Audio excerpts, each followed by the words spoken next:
From the Post Building in downtown North St. Louis, this is Inside City.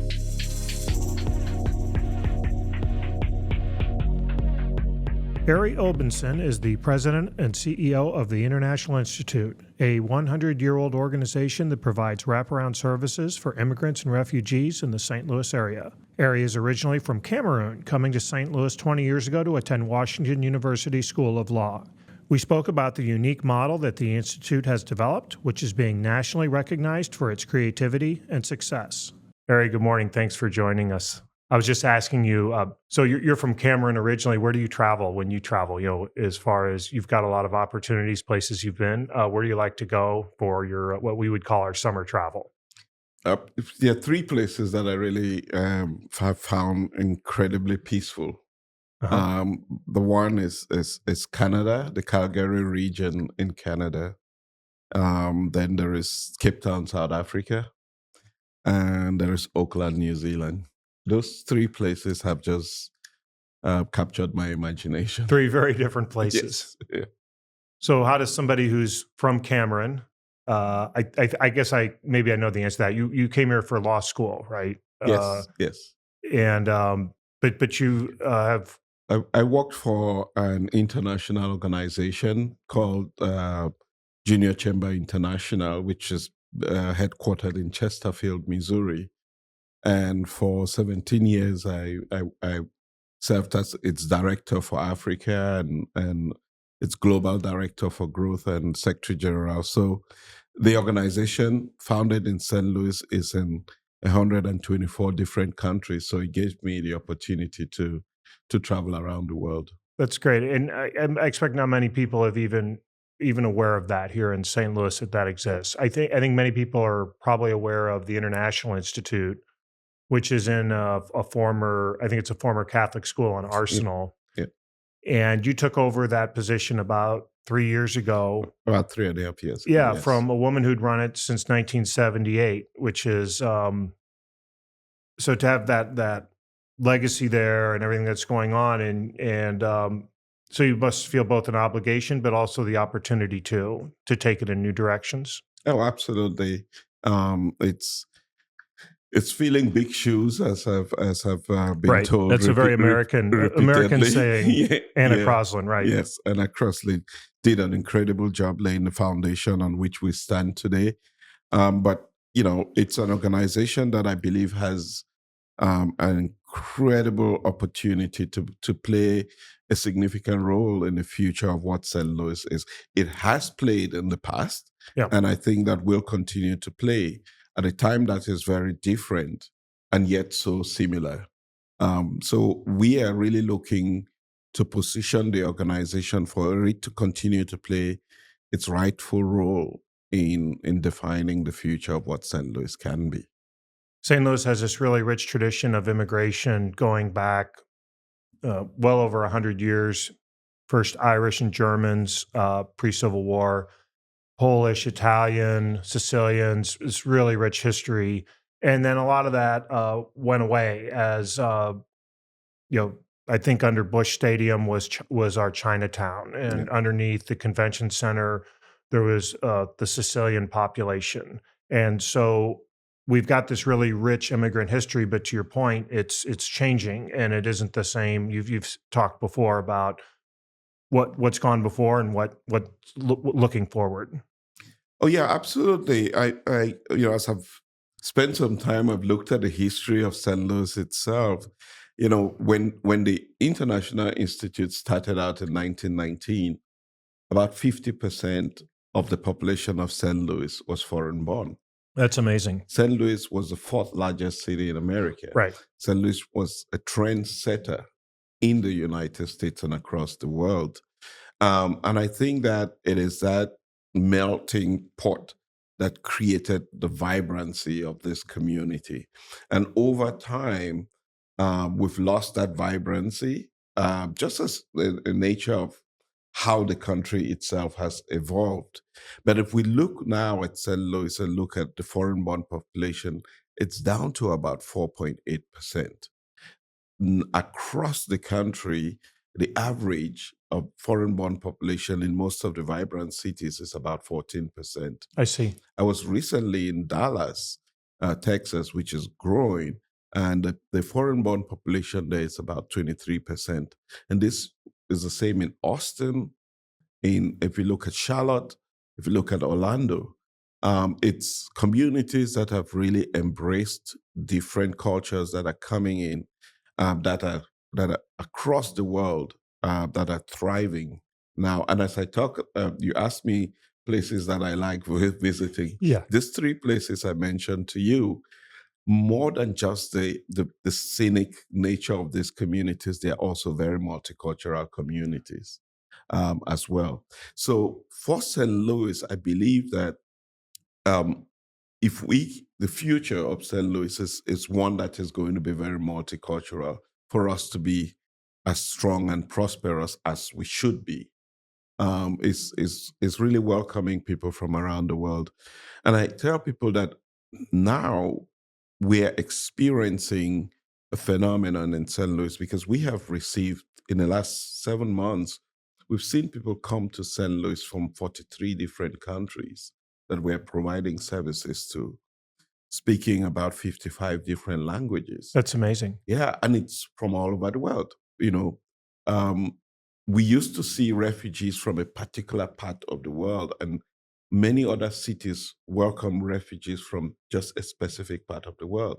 But St. Louis, we have been able to attract refugees and immigrants from all over the world.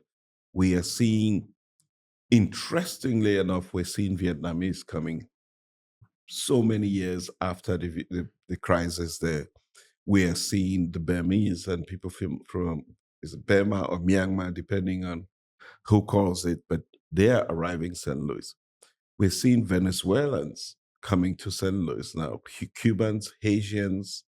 We're seeing, people from the Democratic And Republic of Congo. So and then of course Ukrainians and sure. Afghans. So I think there were goals for immigration for what you aim for, and you've already exceeded the first 6, 7 months for the entire year. What is it that is drawing them here to St. Louis? Is there a specific thing that word's kind of getting out, or is it Mhm. just that um, there other cities are growing as well, and we're just playing catch up? Yeah. I think there are three things that are happening. The first one is that, the Biden administration is finally catching up, all right? Because they came in and they had to rebuild the infrastructure, which, had been kind of dismantled in the last administration, and then compounded by COVID. Sure. Remember that during COVID, the United Everything States pulled everything back. stopped. Yeah. Yeah. So I think there's that catch up. But secondly, I think we have done some really creative things here in St. Louis that we need to be, proud of. The work that we've done in really positioning St. Louis as a welcoming community for the Afghans has really put the word out. And really, I think that was pushed in a lot of ways by Jerry Schlichter. I think there Yes. was a specific refugee issue in Afghanistan where they were kind of trapped between two, where they couldn't quite leave and they couldn't quite stay. And I think there were about 500 of them. And Jerry, I think, helped to make Yes. that happen. Yeah. So that's one. So yeah, we attracted a group of people that were in Albania, but more importantly, we developed a holistic program that is supporting Afghans who, it's 100,000 opportunities, so to speak, Mhm. 100,000 Afghans coming to the United States. We've been able to attract I see. about 491 of them that went to Texas and Virginia and California. They're now moving to St. Louis because we created that Afghan community support program. We've also introduced this Latino outreach initiative where we've seen tremendous, interest, especially from the East Coast, New York and Boston. We're seeing the movement of the Latino population. But when that happens, the immigrant population really functions on word of mouth. It's not It's a necessarily digital word of mouth nowadays. yeah, Yes. on Right. WhatsApp and all of that. Yeah. So when one person comes, is welcomed and is successful, word goes out to the other people. And so when I talk about the Cubans and Haitians and all, these people are just arriving. Yep. on our doorsteps, and in many cases, because of the current labor market, they're getting straight into work. There's a lot more opportunities than people we have. And there's different aspirational things that the International Institute will do, and there's a quote, I want to get to that in a minute, but there's also just really the nuts and bolts of everything from language or banking. Like, I think there's an example, could you even get credit to buy a car or something like that? Educational services. And so all those wraparound services that the International Institute provides, and those are the different pillars that then that if we're very welcoming, but in those, sometimes it's just a very pragmatic, specific thing that you can do that helps these folks out.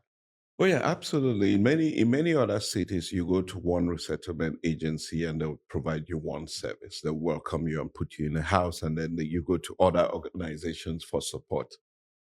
What I think the strength of the International Institute is, which makes St. Louis now stand out in this whole immigrant and refugee movement, is the fact that the Institute provides services not just for 90 days, as many people think. It's actually for up to 5 years of support. And in those 5 years, we're providing holistic services, from providing shelter, which is the first Yeah, step the when people housing of come, yeah. and then getting job readiness, getting people ready for work, integrating children into the school system, language support so that they can be able to learn English rapidly. We're even now doing have a driving simulator where people can learn how to drive without owning a car. We invested now in a state of the art computer lab to teach people basic computer skills, because more and more jobs need those basic skills. And then obviously we have an economic development team that helps people to open that first bank account, to help them with encouraging them to save and help them integrate the financial system, even introducing a mobile telephone service that helps people build credit by paying their mobile telephone bills, and at a very, very discounted rate. Internet access, all things that there's no other agency that we know of that has this program that we're offering. And it's my understanding that there are other states now that are looking at what we're doing here in St. Louis. Very interesting. We had the Financial Times come out to St. Louis to learn what we're doing, and they should be The Financial Times from from New great. York. That's amazing. And hopefully they're going to be publishing something about the work that we are doing in St. Louis. Um, with a caveat, let me just say this: that I always say that the International Institute is doing amazing work, but let me qualify that. We Okay. don't do this work alone. Right. It takes the community, right? People may see the International Institute ahead, Right. but behind us is a network of other organizations that So we're in working terms with. of those resources, I was going to ask, there's both the financial as well as volunteerism. So Yeah. in terms of it being a public-private partnership, how do you, besides the volunteers who may show up, which I'm assuming you can always use more people, are you supported either at the state, the local, civic? How do you get your funding? So most of our funding comes from the federal government, right? For refugee resettlement. We started out 3 years ago at about 90% of our funding. Now it's shifting. We're trying to get it down to 75%. So most of that comes from the federal government, and it's helps support mostly the clients, and then covers some of our operations costs. But we also have the community. We rely on donors within the community to support our work, because the dollars of the federal government never go far enough. Obviously, we all know with inflation, um, rents have gone up about 14%. So we're constantly trying to raise money to close the funding gap to support these families that come into the community. And I think you had mentioned that potentially if you know of somebody that say, all right, I want to bring somebody over, a programmer from the Ukraine or that, it could be up to $40,000 to sponsor one individual family over. But I think you mentioned it's easier once they're over here and they're maybe in another city to work with people who are already there as opposed to being a sponsor unless you knew somebody. Yeah, that was our way to speed up the process because it almost seemed a lot more challenging to and there was a lot more backlog in trying to bring people from over. But we saw an opportunity to target those who were here Who are already. already here. Yeah, and to bring them over and invest little money in providing tra- some transitional housing time for them, and then integrate them into the workforce.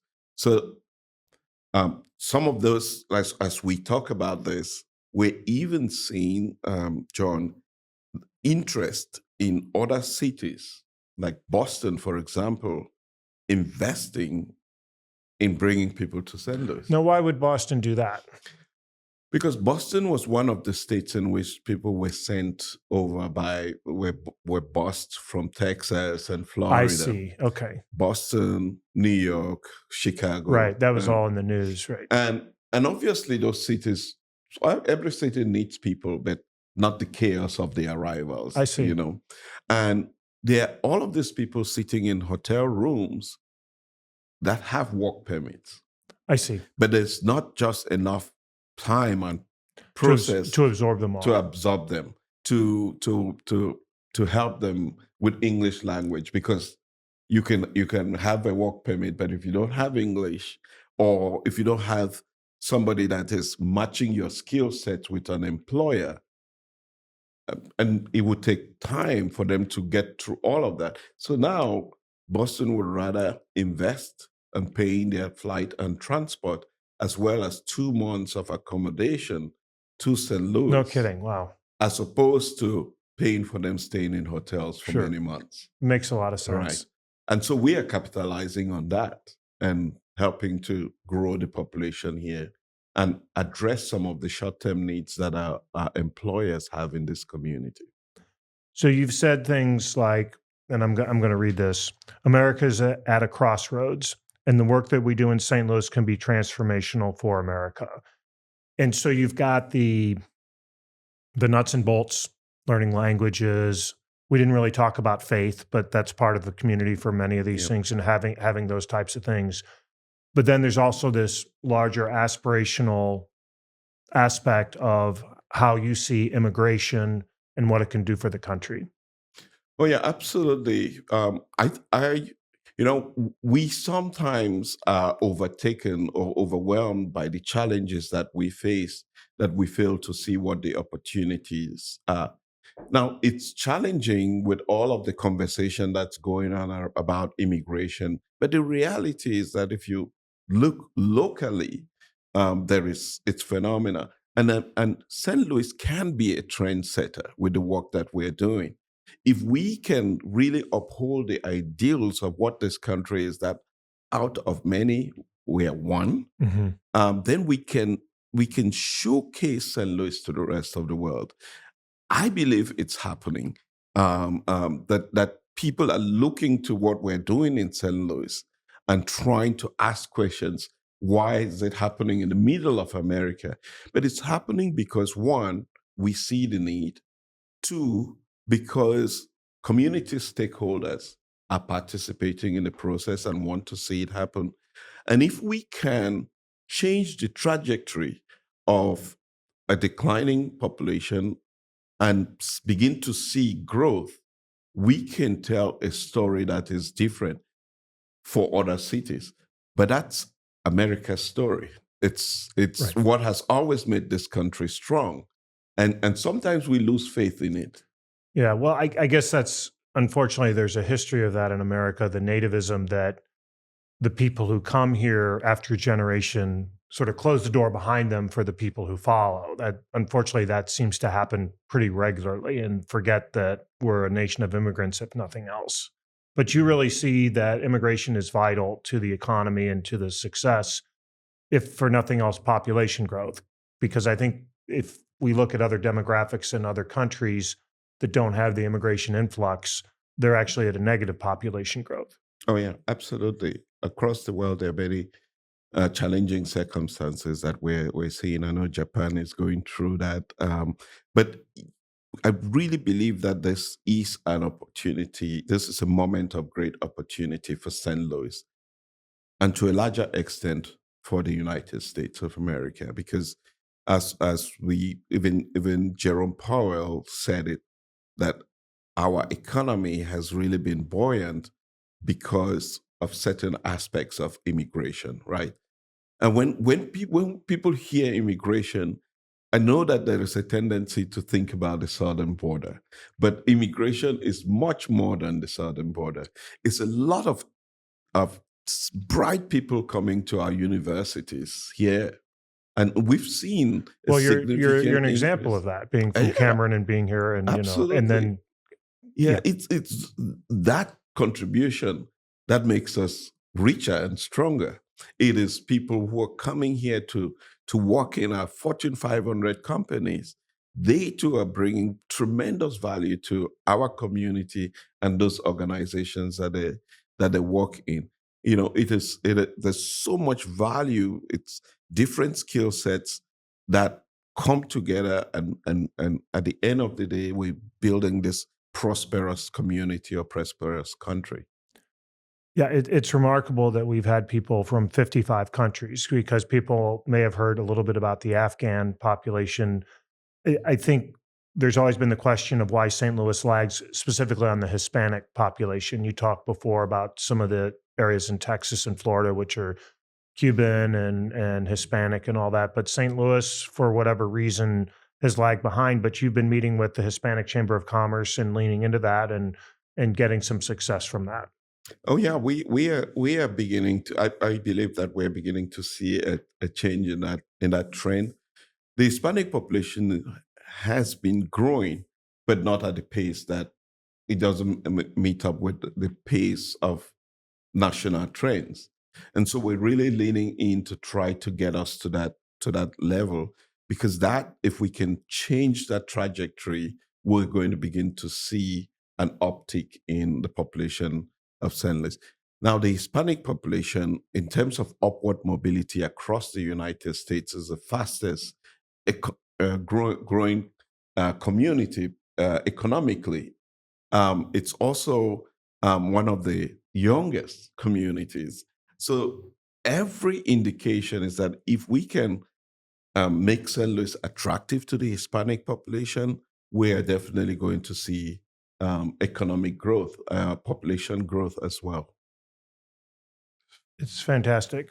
Yeah, and let me just say, only yesterday last 2 weeks ago we had a conversation with the city of New York, to just they wanted to just learn about what we are doing in We're St. teaching Louis. the big cities We're how it. teaching the Yeah, big that's cities. great. And yesterday we had them reach out and said, "Well, we believe that you should share. We want to create the space for you to share what you're doing in St. Louis with the rest of America."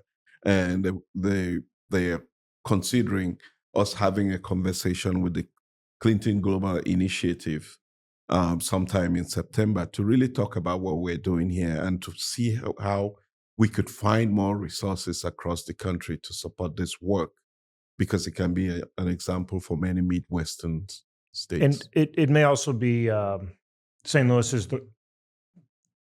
the right size too. It's not too big, it's not too small, has enough resources, and then it becomes that creativity where it's not just transactional. It's really building that whole community, putting in all those pillars that seems to be working. Oh, absolutely.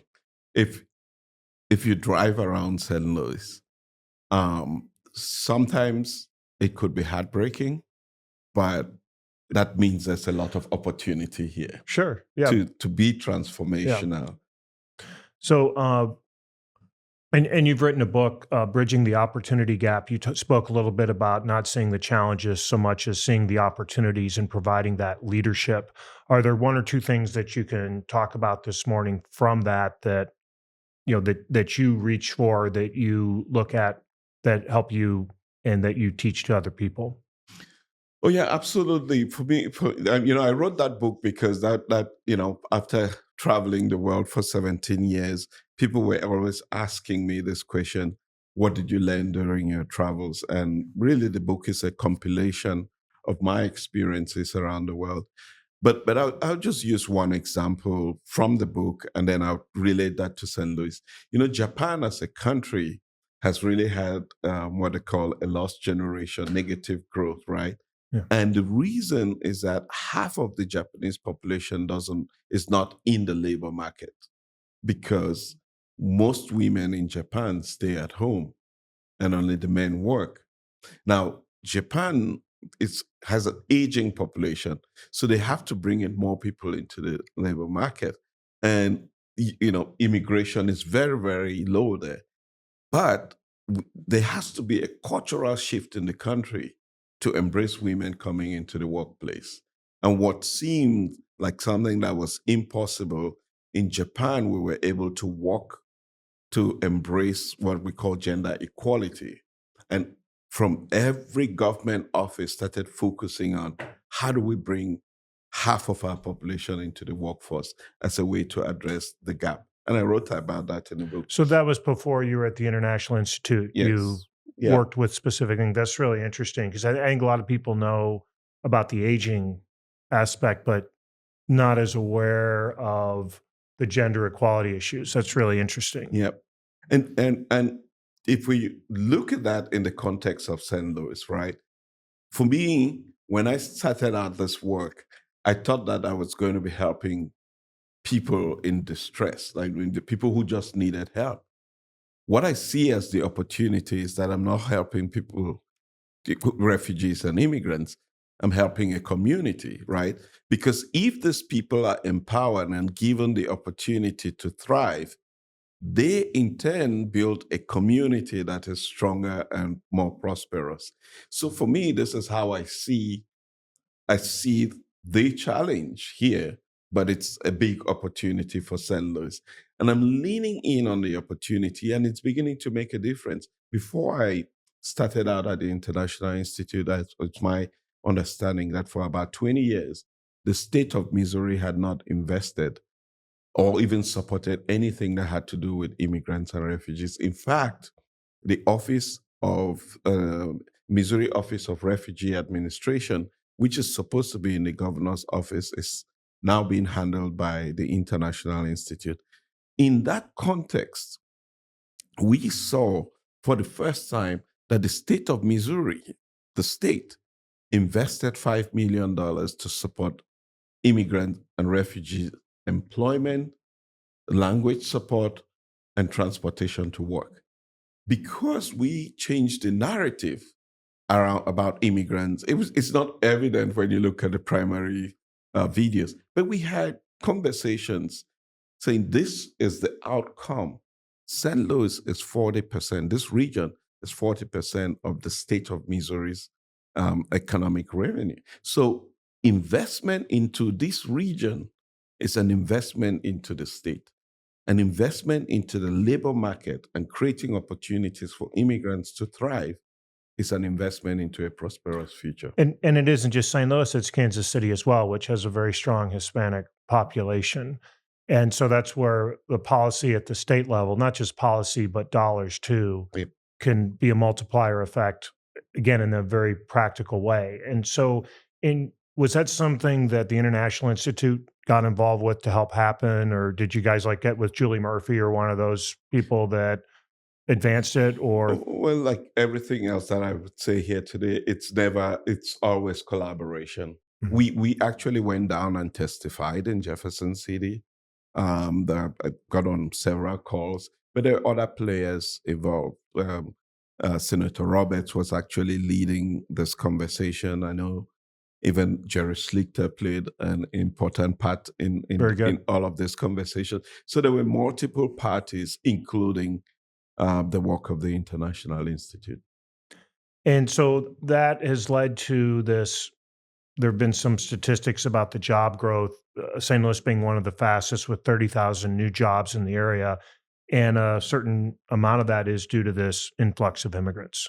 Oh yes, that some of the reporting coming out of Slate shows that there's been an increase in immigrants accessing work in the region. And if we look at what we have done in the last few years, a significant number of people that have moved into the area and continue to move into the area, I think we're only going to continue seeing growth in the job market. And you get involved. I mean, people might be aware that there's a Hispanic Chamber of Commerce. I bet almost nobody is aware there's an African Chamber of Commerce and from other cities. And you guys host breakfasts and you have part of that really just again, that very nuts and bolts and get engaged in the community to spread the message. Oh yeah, absolutely. So one of the things that we need to do is strengthen those communities. And so working with those various communities as we see people coming into the region, we want to make sure that those communities are strong because if new arrivals have support from their own communities, they're more likely to stay in the region. And one another thing I know we have not spoken a lot about faith, and you did mention it. The churches have played an incredible role in this because many people come here from very challenging circumstances, and I think their faith serves as an anchor for them. So these churches too really do provide that comfort that is needed for people when they arrive. So the collaboration with and some of these churches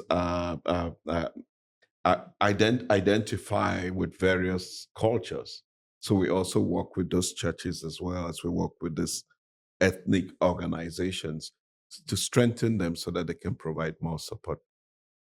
So I had heard that the story of America is, as you mentioned, a melting pot, and then I heard there's another analogy which is almost more like a salad, where you have all this different mix of ingredients, but they don't necessarily disappear into one another, but they each have their own. It's a slightly different analogy to potentially what we're going through, and the idea that if so many immigrants historically came from Northern Europe and they're Catholic or Protestant and they're merging, but now you've got 55 different countries that are coming, and the way that those communities can then come together and not necessarily be in conflict, but in some cases it may make some people uncomfortable Mm. because the people don't dress like they do or look like them. And how, as an organization, do you help to overcome that? Yeah. And multiculturalism is doesn't happen overnight. It's something that we warm up to and we embrace effectively. This is one of the reasons why we do the Festival of Nations Yeah, that's coming up here in August, coming right? up. At Yes, Tower Grove, at right? Tower Grove Park on August 24th and 25th. And the idea is really to create a window into what kind of community we have or that we can have every day. Well, and let's face it, maybe food is the best way into that, right? If you go in and Yeah. that's a way for people to celebrate the culture and other people to engage on. It's just good food, right? Good food is you find a way to a man's soul with food, and music and laughter and dance. All of those things break down barriers that we see.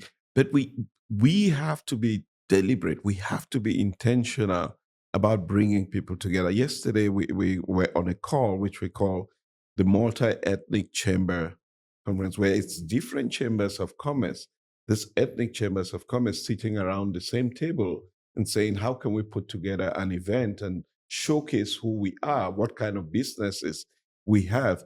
That is an intentional step that the community must continue to take.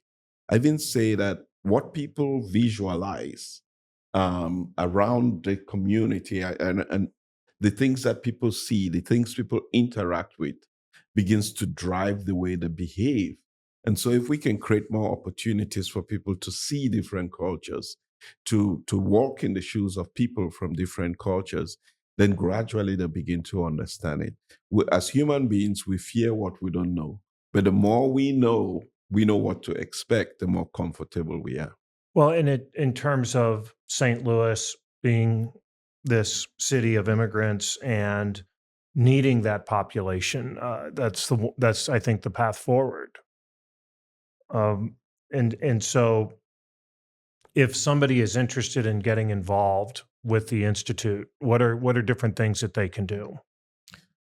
Well, I think the first way that I always encourage people to be involved with the institute is become a volunteer, learn about the work that we do, and you can go to our website iistl.org and sign up for the various Yeah, what would opportunities be that some of we the have. things is it English as a second language? Is it what Yeah. are the types of things that volunteers would do? Yeah, volunteers could do several things. You could do initial groceries for a family that just arrived, which is Hmm. light, is easy, but it's an amazing experience. You could help set up a home for an arriving family. You could also help prepare people for their first job interview, that's something that's really important when they're coming from countries where the setup to get a job is not the same. Participating in helping people manage their budget, explaining what a budget is and how people can manage. So there's a lot of opportunities. Participating, serving as a volunteer at the Festival of Nations Right. as well. That's one. Secondly, we are always looking for donations of home items. So if people would want to donate home items so that we can use those for the new families, we try to save as much money to pay the housing, which is a big ticket Sure. item. The smaller items, even very simple things like hair shampoo, body lotion, toothpaste, and toothbrushes, those are things that make they go a long way to make a difference in our bottom line. And then finally, as a not-for-profit organization, we're always short of dollars. So we're constantly asking people to make a donation. I know it's charitable, but it's more than charitable. It's an investment into the future of this community. And everyone can play a part in this process. You mentioned earlier that a lot of it comes from the federal government and some of the Biden administration dollars. Are those sunsetting anytime soon where you had mentioned maybe going from 90% down to 75%, and the ability then to draw from multiple areas is have you got a looming cliff up ahead, or is it more gradual? Yeah. Well, so immigration, the investment in the immigration varies with the political winds of the country, and with elections coming up, as an organization, we don't want to be solely dependent on the Sure. federal government, because when there's a change in the government, or there's a shutdown of the government, or there are a lot of things, Yeah. it has tremendous impact on our work. But when that happens at the federal level, there's still people in need. There's still people coming to this community. And how can we're not only looking to depend on donations, but also set up initiatives and programs that can also be generating revenue to support our work so that we can continue to invest in our new arrivals.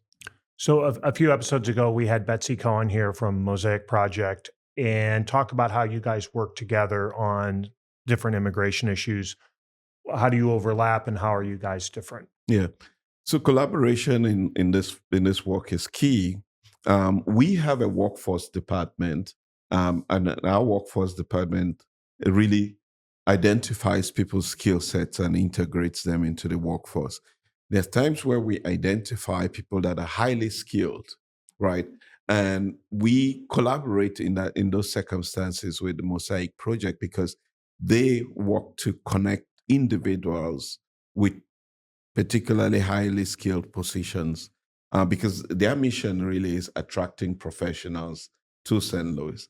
So when we identify professionals, say somebody came here with a strong architectural background, and usually our entry positions are typically with production or hospitality and all of that. We would connect with Mosaic Project and figure out ways in which we can have that person integrated in the workforce. We're also collaborating around just developing programs, because I know programs that can really help accelerate the integration of highly professional, skilled immigrants into the workforce here. One of the issues that you have is the narrative of what people believe and hear and talk about versus the reality. And one of the recurring ones that goes out there is immigrants are taking our job, and that's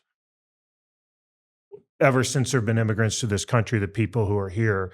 What do you do to help combat that narrative so that people are more welcoming to Yeah. immigrants? Yeah. So for us to be successful as a community, we also have to recognize that the challenges faced by immigrants and refugees are some ways unique to them, but in some ways they're not, right? Because there are also people in this community who face challenges. And I think working with the community to not only support immigrants and refugees, but to support everybody. But the most important thing in this conversation is that when new arrivals thrive, it's everybody that succeeds. For every job that we put somebody in, that person has the ability to be a tenant, meaning that they're paying their rents to a small Or business owner, or, becomes or a taxpayer. yeah, or the classic one, it's a food thing or a grocery store or something like that. And Yep, so then if they're entrepreneurial and they start it, then they're creating jobs. Yeah, absolutely. taxpayers, they're tenants in buildings and things like Yep. that. So there's a multiplier aspect to it. There's absolutely a multiplier effect. But as we speak, um, we are overwhelmed with employers that are reaching out to us, finding employees. Some of them are frustrated with us, and I tell them that we don't have enough people. I see. But and what breaks my heart is that in many cases, they're the small businesses that are suffering because they cannot be as competitive as the larger businesses. So you may have noticed that you had a favorite restaurant that you went to from time to time, and it's those small restaurants are usually run by a family. Okay, they may not just have enough hours in a day to keep the restaurant doors open. So they begin to change their time. And that's not good for the community because it means we're decreasing productivity. And that has an impact on everybody. And so to that question about the taking our jobs, that's not what the reality is that the people um, in this community, I see um, people bearing fiber optics in St. Louis. I walk up to them, they're speaking Spanish, and I say, "Hey, guys, where are you from?" And they say, "We're from Houston." I thought they would say the country that Yeah, they're right. from. But companies here have to go hire people from Houston to come do the work. Mm. If you bought something from Lowe's and people have come to deliver at your home, in many cases, those people come from Puerto Rico to work here and go back.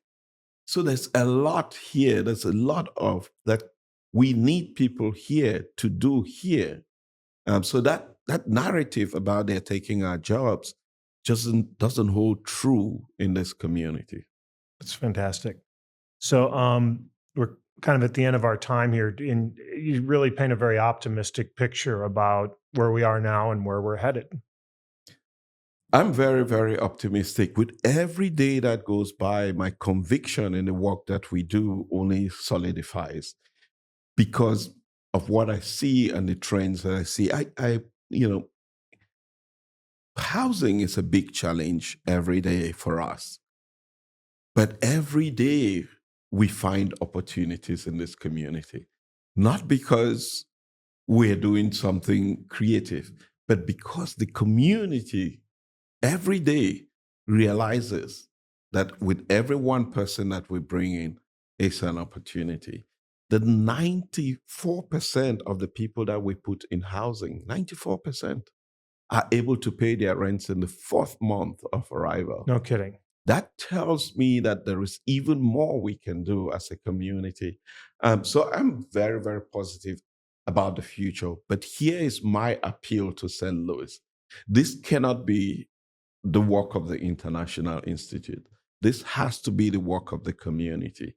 This has to be an intentional investment into the kind of future that we want as a community. And if we want a community that is welcoming, that's multicultural and prosperous, I'm going to appeal to the St. Louis community to be involved in it. And it's not only the International Institute, but there are other organizations that are providing services to immigrants who come here. Those organizations, too, we need to invest in them. We need to build capacity in them so that we can all make St. Louis welcoming. That's my hope, and I believe that it's possible. Maybe the gateway to the West, you can help change the what we're about, a welcoming gateway or something like that. That's the opportunity. Great. Well, thanks for your time today, Arrey. It's very interesting and learned a lot. Thank you very much for giving me this opportunity. Yeah.